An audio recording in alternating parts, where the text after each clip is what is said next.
Olá, meu amigo internauta, você que nos acompanha através da nossa TV EBD. Hoje, com muita alegria, mais uma vez estamos aqui para a ministração de mais uma aula da nossa querida Escola Dominical. E hoje nós estaremos fazendo o encerramento do nosso primeiro trimestre de 2020, onde nós estudamos durante todo o nosso trimestre o título ou tema do trimestre, a raça humana, origem, queda e redenção.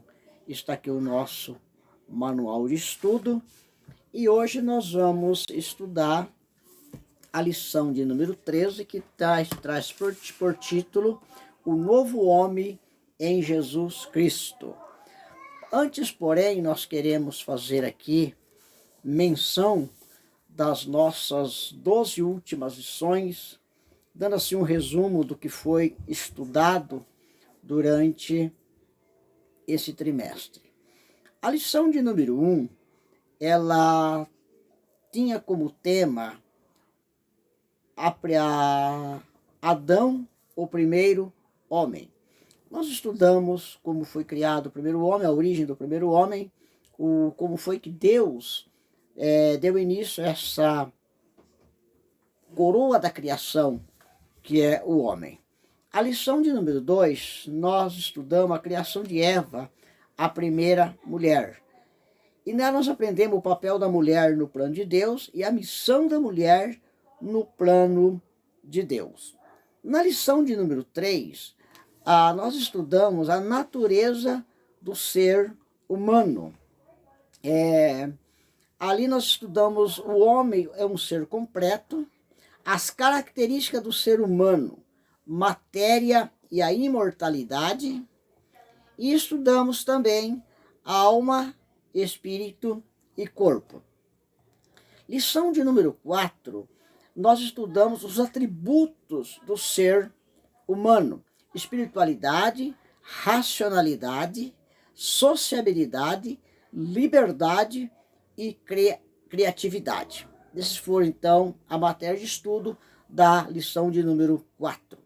Lição de número 5, nós estudamos a unidade da raça humana, origem divina, unidade racial, a unidade psicológica, linguagem original do ser humano e a confusão linguística. Lição de número 6, nós estudamos a sexualidade humana. A criação de apenas dois sexos, o homem e a mulher, o objetivo da sexualidade, o sexo no controle da vida matrimonial, ou melhor, no contexto da vida matrimonial, a fornicação e a ideologia de gênero. Estudamos também na lição de número 7 a queda do ser humano. Nessa lição nós estudamos o livre-arbítrio, a soberania divina, responsabilidade humana, consequência do pecado, a perca da comunhão com Deus, a enfermidade da terra, a morte física do ser humano. Lição de número 8, nós estudamos o início da civilização. E nela foi tratado o seguinte assunto: como começou a civilização humana. Nós estudamos também o casamento como base da civilização humana, a civilização e os conflitos, a tecnologia e a intervenção de Deus na civilização. A lição de número 9, ela trouxe o tema o primeiro projeto de globalização. A aglomeração do povo em um só lugar, o que não era o plano de Deus, não era esse o projeto de Deus, a confusão da língua com a construção da Torre de Babel, e a lição de número 10, que trouxe o tema só o Evangelho muda a cultura humana. Eu quero abrir um parênteses aqui para dizer algo muito discutido, que nós discutimos em sala de aula, foi a questão de cultura como uso e costume, e também o que é doutrinas bíblicas. Doutrinas bíblicas, elas são imutáveis, elas não mudam, elas são permanentes, são universais. No entanto, cultura e usos e costumes, eles são locais e também transitórios, temporais, mudas de época para época. Então, nessa lição foi feita alguma abertura para explicar esse contexto, né? Mas nós aprendemos, então, a definição do que realmente é cultura. O que é cultura e o que é doutrina. Cultura do nós aprendemos cultura dos gentios e a cultura do povo de Deus. Estudamos a cultura do homicídio e do erotismo. Estudamos também nascimento num contexto cultural, judaico, greca e romana. Ou seja, o nascimento de Jesus num contexto cultural. Seria as três culturas predominantes da época, que era a cultura judaica, a cultura grega e cultura romana. A lição de número 11, nós estudamos o homem do pecado. Personagem principal de estudo foi o anticristo. A missão do homem do pecado e a destruição do homem do pecado. Esse foi assunto da lição de número 11. A lição de número 12, nós estudamos Jesus, o homem perfeito. Dentro desse tema, nós estudamos Jesus, o verdadeiro Deus, Jesus, o verdadeiro homem, a humanidade de Jesus e Jesus, o último Adão. E hoje nós estaremos abordando a lição de número 13, que vai falar sobre o homem, o novo homem em Jesus Cristo. Aqui nós vamos estudar já a transformação do homem pecador em uma nova criatura em Cristo Jesus, o nosso Senhor. Meus amados e queridos irmãos, quando nós tratamos do novo homem, Jesus conversando com Nicodemo naquela noite, quando Nicodemo foi estar com Jesus, conforme o texto do Evangelho de João, capítulo 3, versículos de 1 a 16, que é objeto de estudo dessa lição, Jesus disse a Nicodemo que para herdar a salvação era necessário nascer de novo. E Nicodemo, ele entra numa questão com Jesus, diz: como pode o homem ser velho, ou seja, um homem já de idade, tornar a entrar no ventre de sua mãe e nascer de novo? E Jesus disse que não era esse o processo do novo nascimento, mas era um processo de um nascimento espiritual.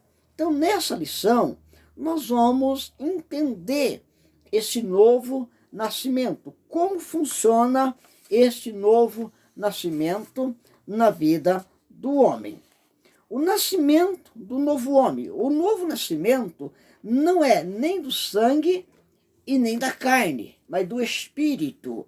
É uma criatura espiritual e não material.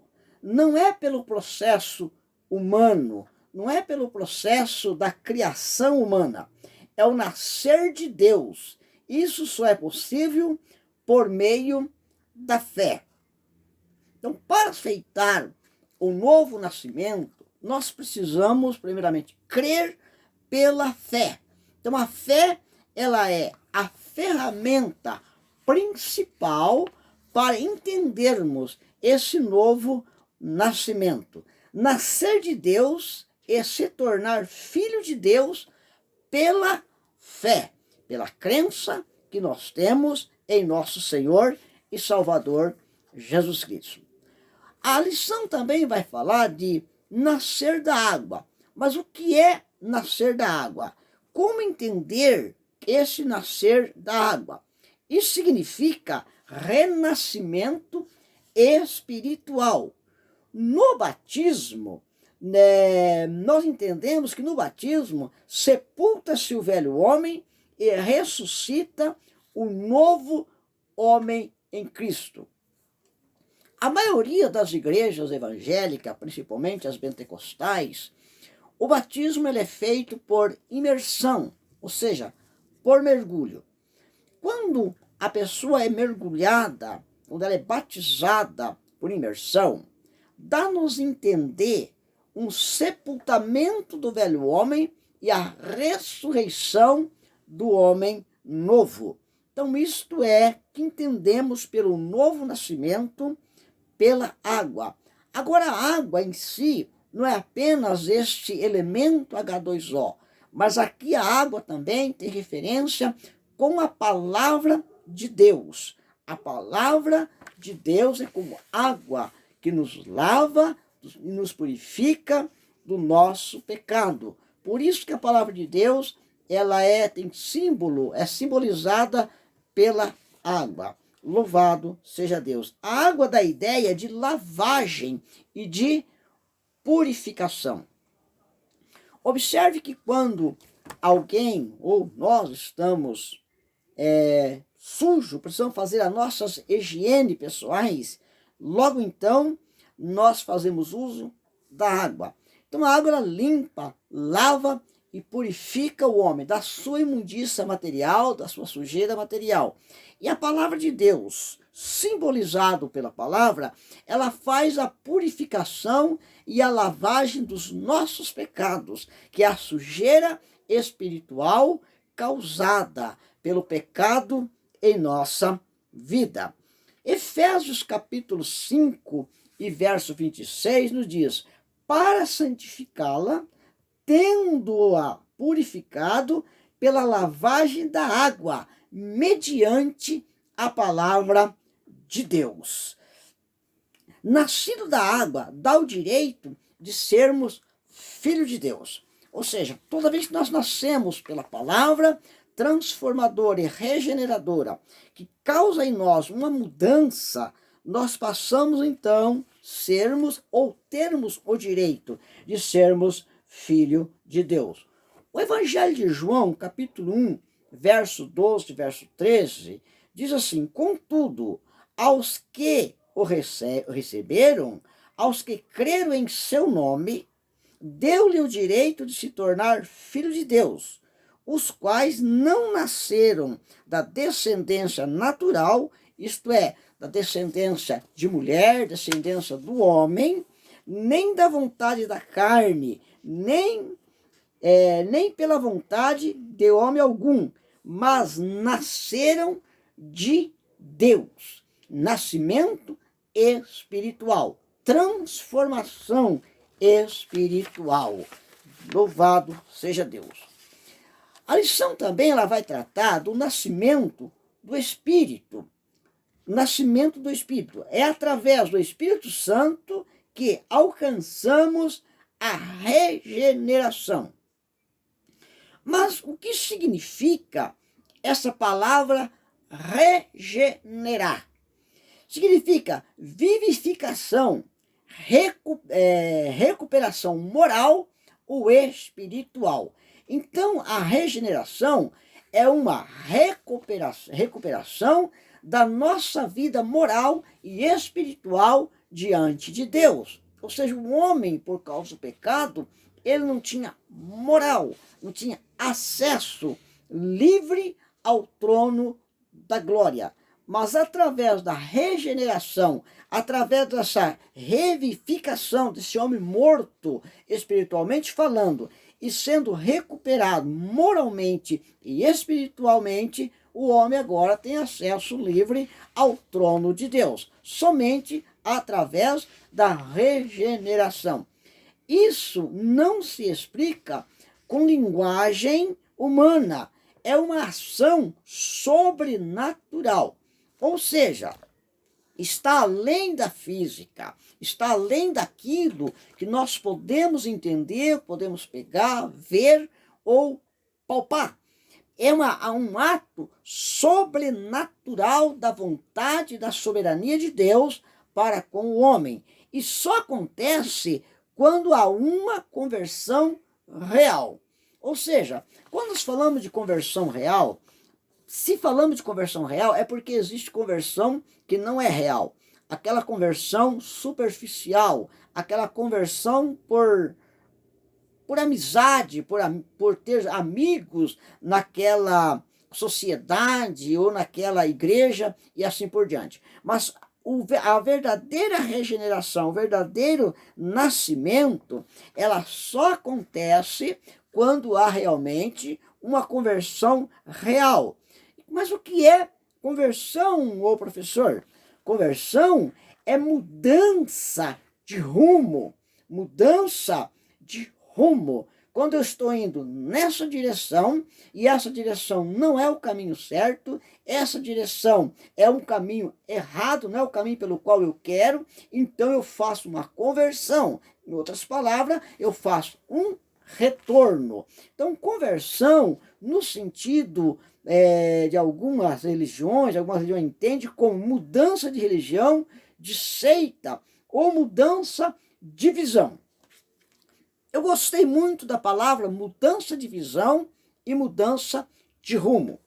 Qual é a visão espiritual que nós temos a respeito da salvação? Nós sabemos que existem muitas religiões no mundo, mas qual é a visão de salvação que estas religiões nos apresentam? Quais são os métodos de salvação que as religiões nos fornecem? Em um dos nossos cursos, um mestrado em religião, nós escrevemos uma matéria, ou melhor, escrevemos um artigo que fez parte da nossa tese, Pessoas, Crença e Suas Religiões. Nós aprendemos ali que existem muitas religiões, mas cada uma com a visão diferenciada de Deus. Cada um tem o seu Deus, cada um tem a sua forma de crer, mas a que conduz ao céu, a verdadeira religião que salva o homem, é a única em Cristo Jesus. Isso através de uma conversão real, de uma mudança real, de uma nova visão espiritual. Isso é o nascimento do Espírito.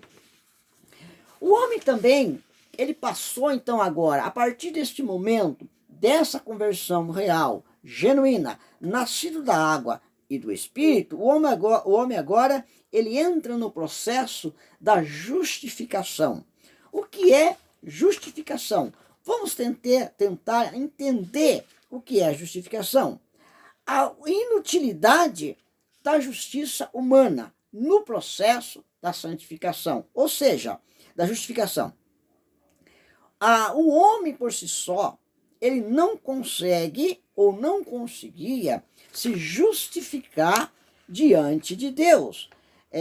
Não são as obras, a bondade que justifica ele diante de Deus.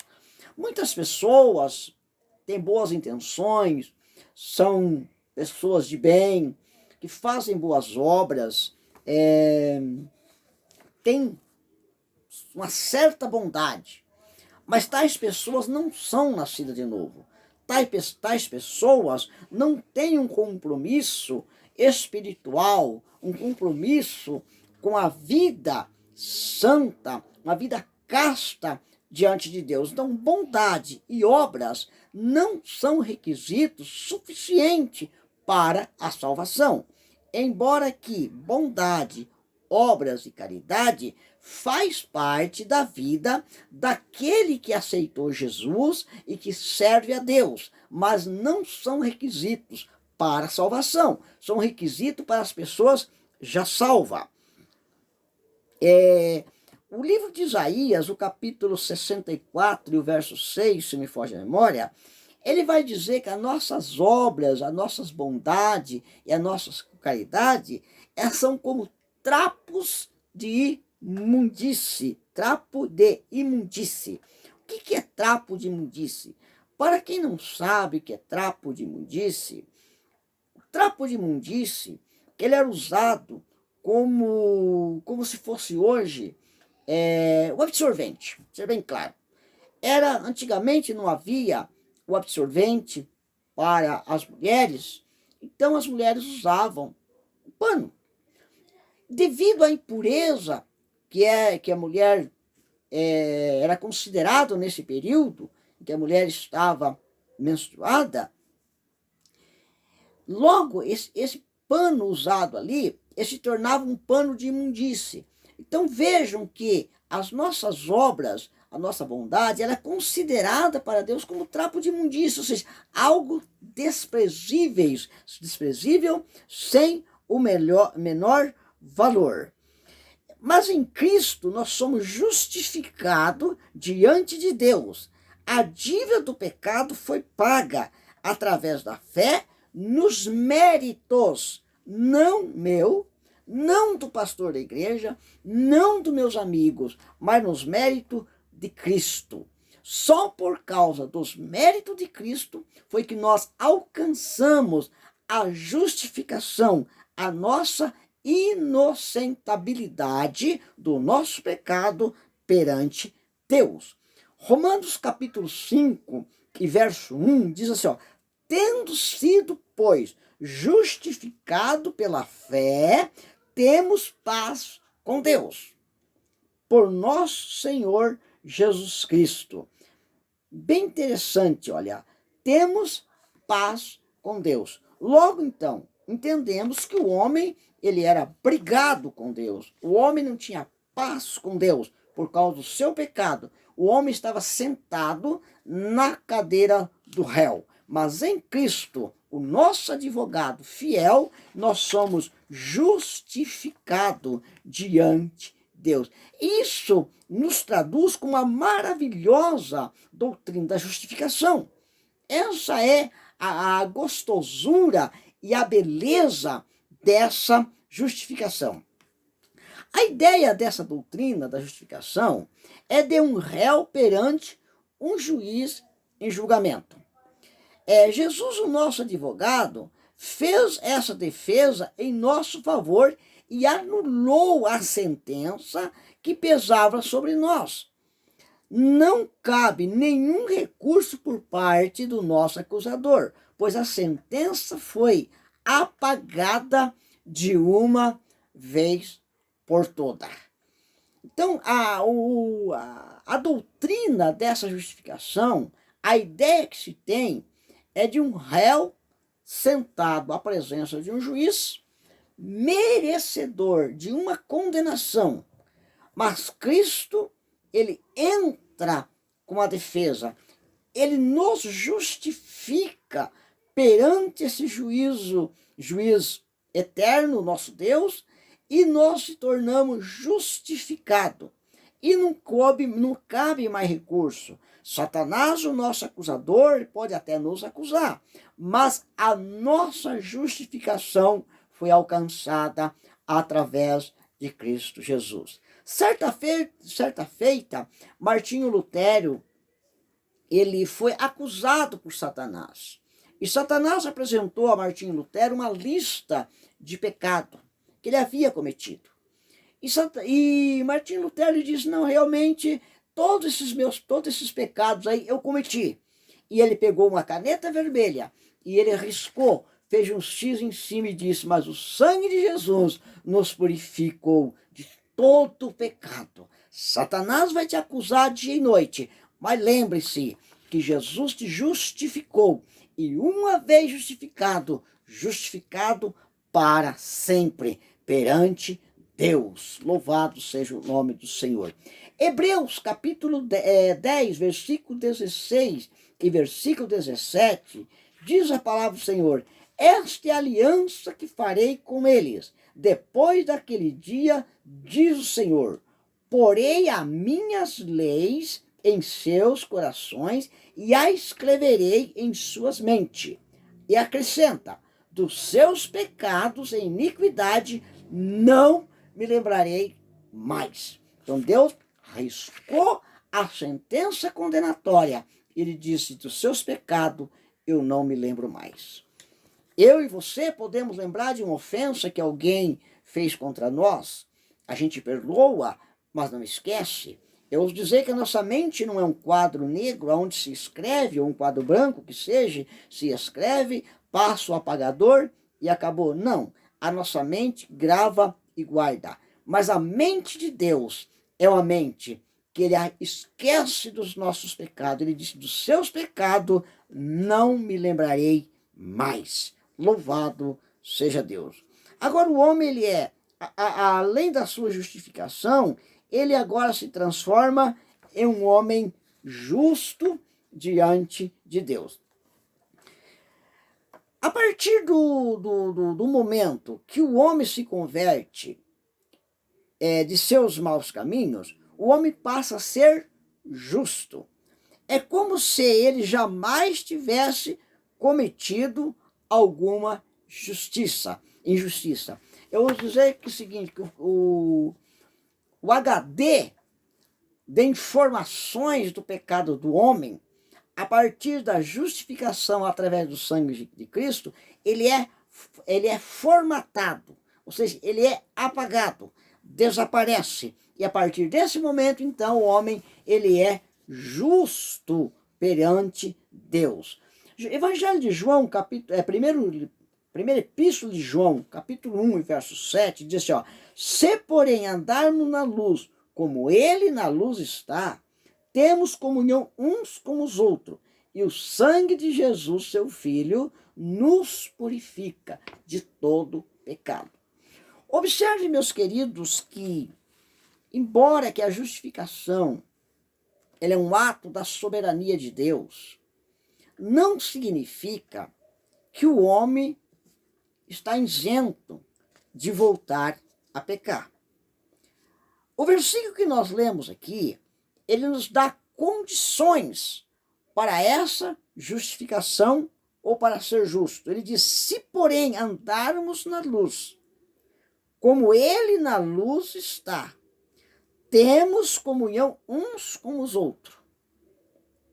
E o sangue de Jesus, seu Filho, nos purifica de todo o pecado. Então, há condições. Não é uma vez que Cristo nos justificou, perante Deus, a sentença foi anulada, mas nós precisamos andarmos no processo dessa justificação. A expressão de todo pecado significa que não existe pecado que Deus não perdoa, mas existe também condições para isso, conforme nós já falamos. E praticamente quase que o último processo do novo nascimento é a santificação como posicionamento diante de Deus. A santificação, através do momento da justificação, o homem é justificado perante Deus, ele também é santificado. De justo passa a ser santo. Porém, essa santificação, ela tem um certo posicionamento. Santificação é um ato instantâneo que acontece no ato da conversão. A partir da conversão do homem, a partir da sua conversão, o homem passa a ser separado do pecado. Daí o termo, então, significado para santificação ou santo, ser separado. Logo em seguida temos, então, o segundo passo, que é, então, a santificação. A santificação, ela também funciona como um processo na vida do crente. Por quê? Ela é um processo porque, à medida que nós vamos vivendo, nós vamos nos aproximando de Deus e vamos nos santificando diante de Deus. Hebreus capítulo 12, verso 14, no Novo Testamento Internacional, diz assim, esforcem-se para viver em paz com todos e para serem santos. Sem a santificação, ninguém verá a Deus. Na versão corrigida, ó, segue a paz com todo e a santificação, sem a qual ninguém verá a Deus. Então, a santificação aqui em um processo, ela vem posterior à paz. Então, é impossível uma pessoa justificada que não tenha paz, que tenha santificação. Então, é um processo. Para ser santificado, é necessário que você tenha paz. Por quê? A paz é um relacionamento de mim com o meu amigo, com o meu colega. Paz com todo. Se nós não temos paz um com os outros, jamais teremos paz com Deus. Porque o nosso ser semelhante, ele é a imagem e a criação de Deus, conforme já abordado e estudado nas lições anteriores. Assim, a necessidade para a salvação, para ver a Deus, seria a paz com todo e o processo de santificação, se queremos chegarmos à presença de Deus. Embora que a santificação é um ato imediato de Deus, ela também é um processo contínuo na nossa vida. Hoje eu sou santo, estou me santificando. Amanhã eu devo ser mais santo do que fui hoje. Ou pelo menos manter a santificação do dia anterior, né? Isso também não significa que o homem nunca mais peca. Mas se pecar, nós temos um escape. Glorioso isto, né? Epístola de 1 João, capítulo 2, verso 1, diz assim, ó: meus filhinhos, estas coisas vos escrevo, para que não pequeis. E se alguém pecar, temos um advogado para com o Pai, Jesus Cristo, o justo. A ordem que João dá, escrevendo sua carta, João diz, filhinhos, não pequeis. A ordem é não pecar.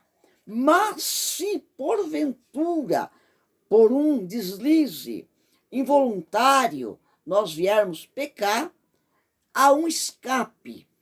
Jesus, o nosso advogado, ele está junto ao Pai, intercedendo pelos nossos pecados, porque nós somos pecadores, porém, pecadores arrependidos. Agora, existem pecados, meus queridos, que muitas das vezes são pecados planejados. Esses pecados, nós precisamos ter muito cuidado com esses pecados planejados, que a pessoa planeja o pecado já pensando que Jesus vai o defender diante do Pai. Eu tenho muito medo. Tenho medo de falar sobre ele e tenho medo que ele faça parte da minha vida. Então fica aqui essa recomendação, essa reflexão para que você pense sobre a questão de Jesus como advogado junto ao Pai, esses pecados planejados, esses pecados que você projeta eles para pecar já na consciência de que Jesus vai interceder junto ao Pai. Você pode estar enganado. Meus queridos e meus amados irmãos, internauta, você que nos acompanhou até aqui. Nós louvamos a Deus porque em Cristo Jesus nós somos transformados.